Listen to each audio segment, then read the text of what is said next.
రేయ్ అది కలకలకూడదు, దాన్ని చంపేయండిరా.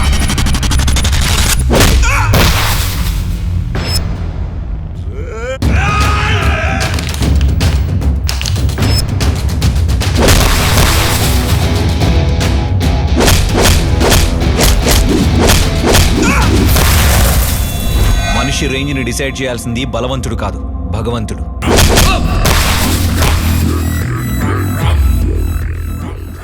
Please do subscribe to Madhura Audio. Please subscribe to Madhura Audios. Please subscribe to Madhura Audio. Please subscribe to Madhura Audio. Please subscribe to Madhura Audio. Don't forget to subscribe to Madhura Audio.